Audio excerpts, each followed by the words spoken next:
All right, so welcome to Monday Motivation. This is a very special one. I got my very first guest here, a very special guest, Sensei Emmett. Thank you very, very much for being here. It's a pleasure, Donnie. So we're talking motivation today.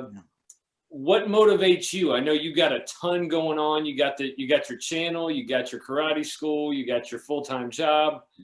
What motivates you to do all this? I think I'm very into having a vision. So they differentiate between vision and goal. I think your vision is where you want to be in 5 or 10 years time, and having clarity on that and actually being very specific of where you want to be.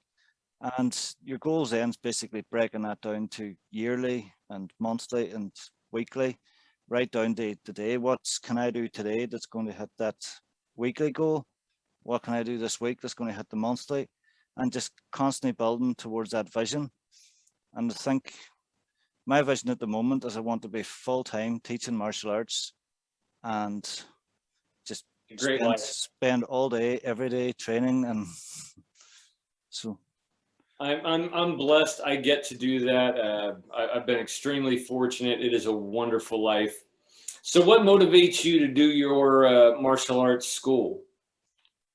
I think for a long time, I loved competing, and just basically competing just drove me. I just loved to fight, really. But I think as I'm getting older and started teaching, I think it's more my students, especially the kids. I'll really get motivated by those 5, 6-year-olds coming in, so nervous and lacking confidence and self-esteem, and seeing them grow even over the first few months and years, and getting towards that black belt.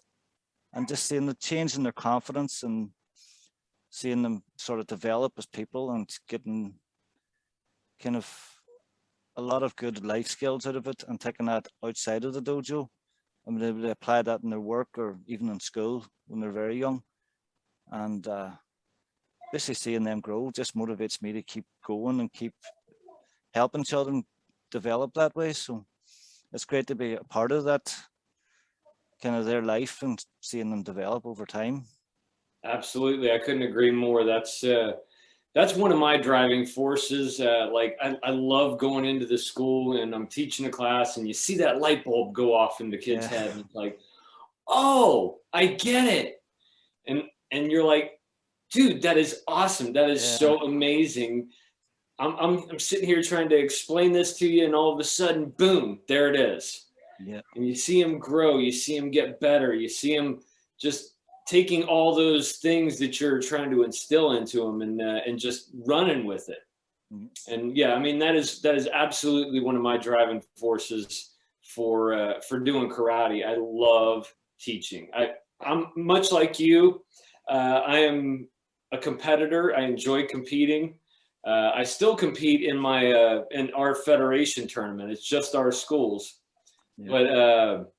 But that's where it all started for me. Is I loved competing. I loved doing the katas. I loved doing the weapons. I loved doing sparring, and it just kind of developed over time. And then I started teaching, and I was like, oh my God, this is where it's really at.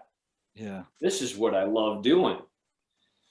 Yeah, that's it. Now, I think the first tournament I actually was involved in as a coach was similar to yourself. It was just our own clubs, and I think I'd only been instructing about 8-9 months, and we lifted about 70% of the trophies at that tournament.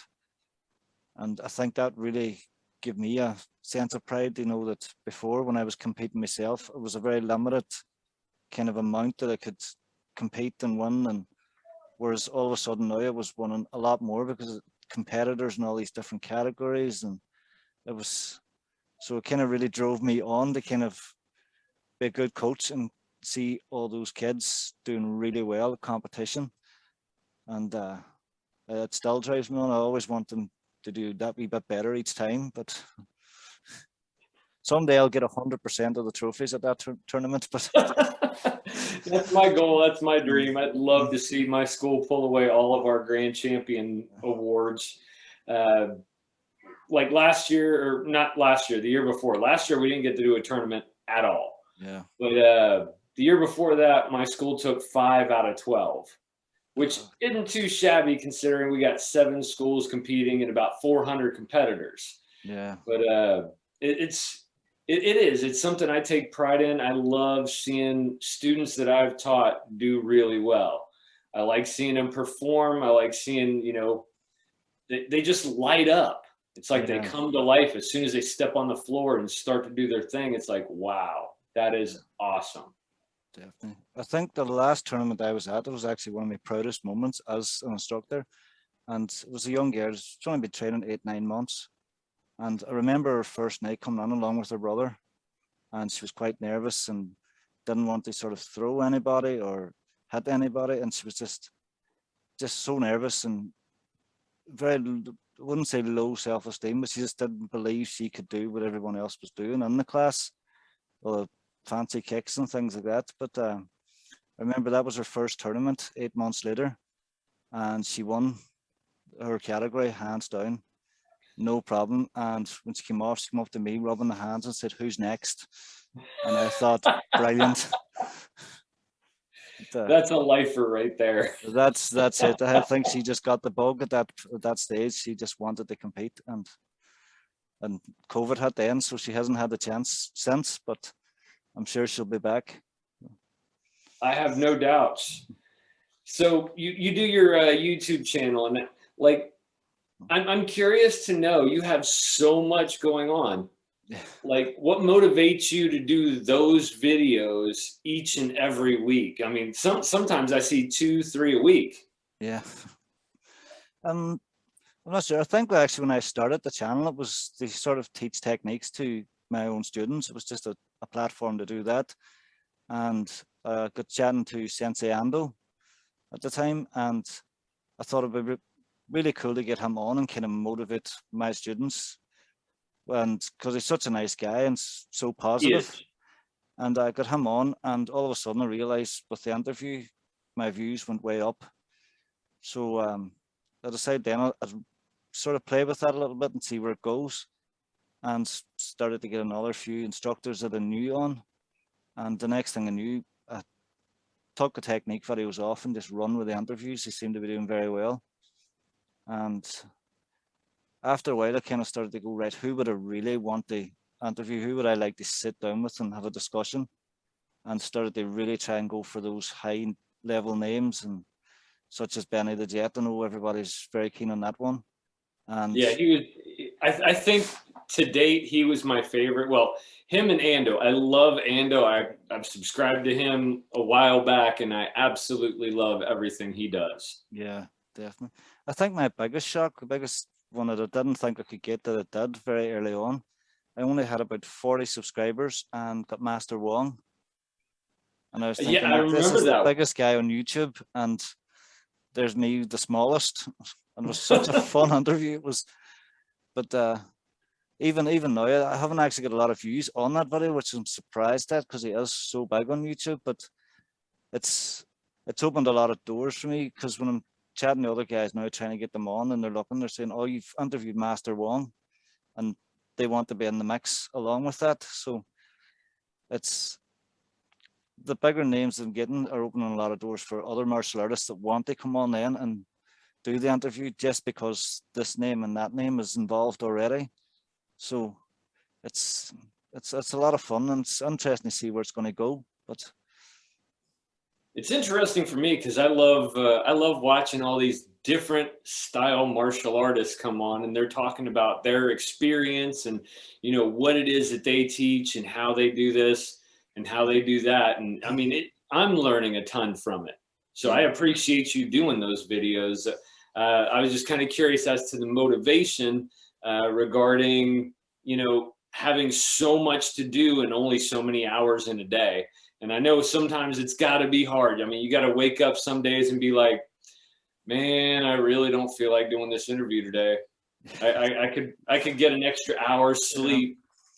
I do. I think everybody gets that now. There is days you just haven't got the energy to do it, and it's more down to discipline then at that point.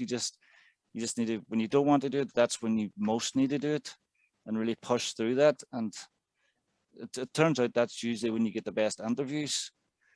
And I think the main thing that sets me up is a good morning routine. I think that's very important, is actually having a good morning routine, 15, 20 minutes in the morning that really sets you up for the day. And I suppose it's the same in life generally, like, or having that good sort of kickstart will kind of keep things rolling throughout the day, and it makes things a lot easier. So let's talk that morning routine. What is your morning routine?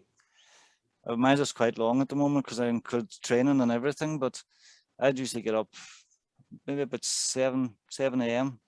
and I would train to about 7:45, just doing heavy bag or skipping. Or I've actually been mixing that up recently. I don't know if you've heard of Sean Fagan, the Muay Thai guy. Yeah. I've been doing his Fighter's Body Challenge recently, and it's a lot of fun. But it's been incorporating shadow boxing, yoga, everything. That's a workout emailed each day. So I've been doing that in the mornings, and after that would be breakfast, and then I would usually go for a run. And by the time I come back from the run, I'm ready to go for the day.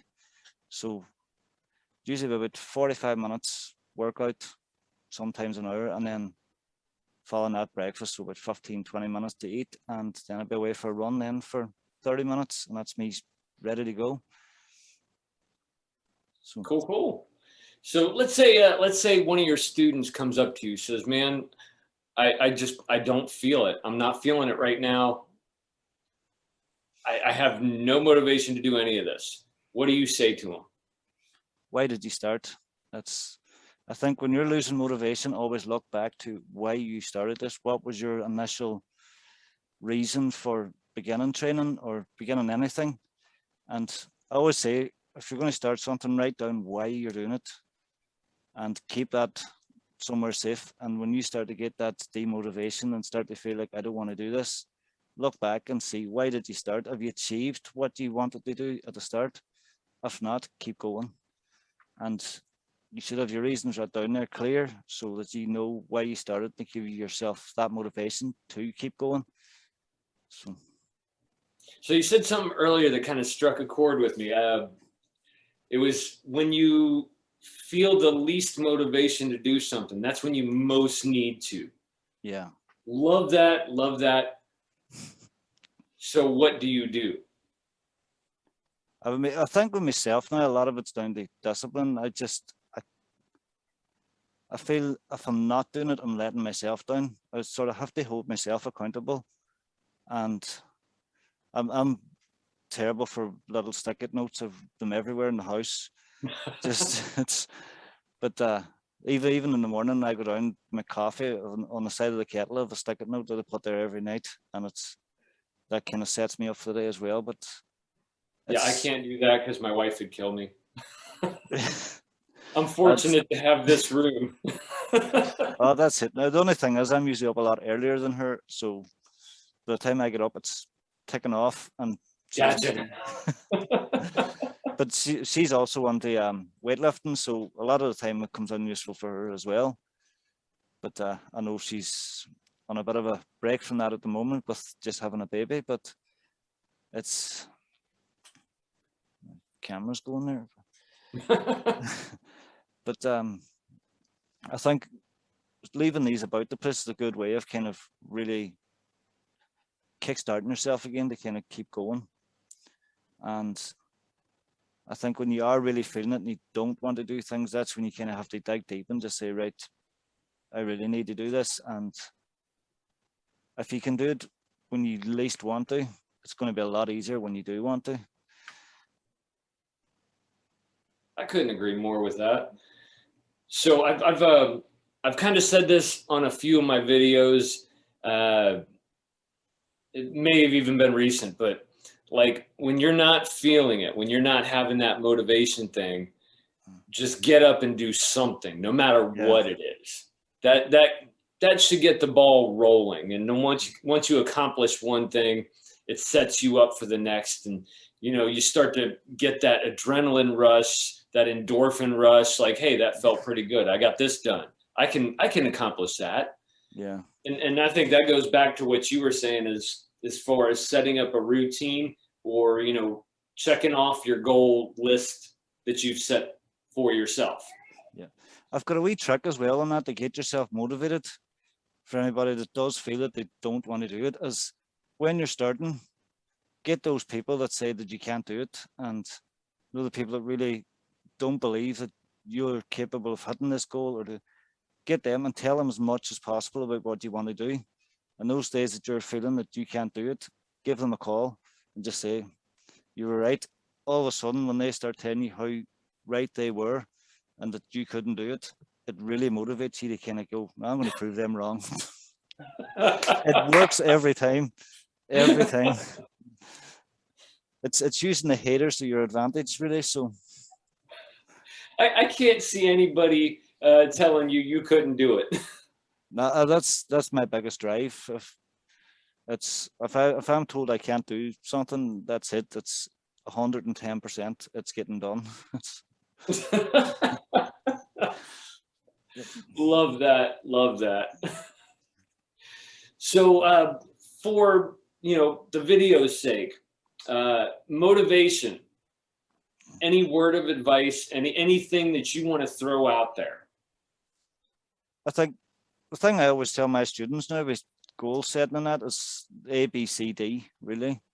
Which you've got your A, which is your accountability. But tell people, have people hold you accountable, hold yourself accountable. Then you've got your B, break it down. So have that vision and break it down into easy goals to hit. So you're only hitting a small goal at a time that's building the bigger goal and eventually your vision. C is clarity. So be very clear on what you want to achieve. So generally, you don't want a very general kind of goal. You want it to be very specific and kind of achievable. And then D is just get the discipline to do it and just go 100% and let nothing put you off track. If something gets in your way, go straight through it until you get that vision. Awesome. Awesome stuff. So for my subscribers that maybe have never seen you before, where can they find your stuff? Well, easy. I'm only on YouTube. So I kept one platform and I'm sticking to that until I got it right. And it's on YouTube at Sensei Emmett. So.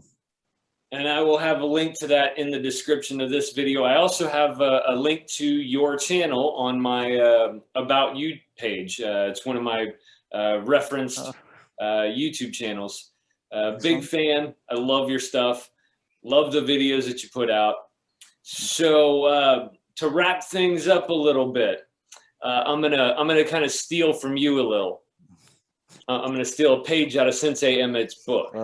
I think I can guess what's coming. Miyagi-Do or Cobra Kai? Well, due to this being a video based on motivation, I'd say Cobra Kai.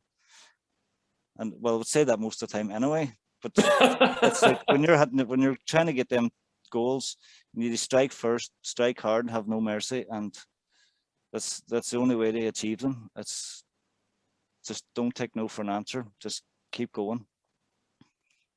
Cool. Well, I appreciate you coming on here with me. I absolutely love this. I hope we can do it again really soon. Definitely. I'm having a blast with this. And before we go, can I ask, have you any big goals at the moment that you're trying to achieve yourself, Danny? I have several goals I'm trying to achieve. Number one, I'm trying to achieve the monster roll. Still eluding me at this point. I think it's the back half that's killing me. Number two, I want to own my own school.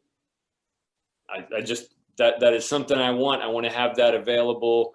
I could set up the space to where I have video stuff all set up and ready to go at any second, any day, and have the availability of kind of passing that down to my boys when they decide that they want to do that, if they decide they want to do that. I'd like to have that stability for them, that they don't ever have to go searching for a job if they don't want to, and if something falls through, they have a safety net.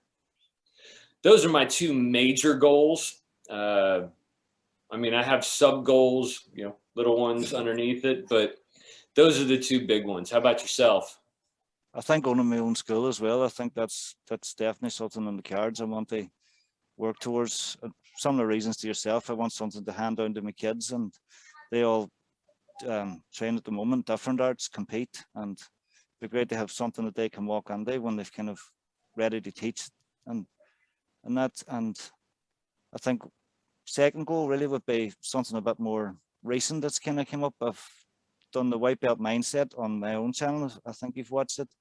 I I went have. in and done kickboxing with a world champion and done Brazilian jiu-jitsu with a guy too. And I was speaking with my brother after that, and he said, you could never compete again. So I think in 36 now, so I've decided I'm going to do 4 fights before I'm 40.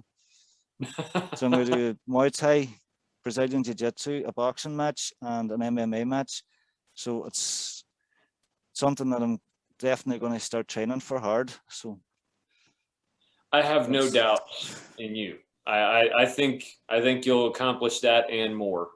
It's just for fun, really, but well, I mean, all for fun, but still, yeah. I can't see you not succeeding. Yeah, hopefully, fingers crossed. I'm hoping I don't get carried away and do a Muay Thai fight and decide I want a belt, but it wouldn't be the first time something like that's happened, but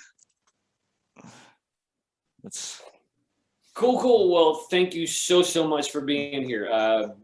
For everybody out there, thank you all for being here. I love y'all. Y'all are why I do this. This is my motivation for the videos. I love you guys.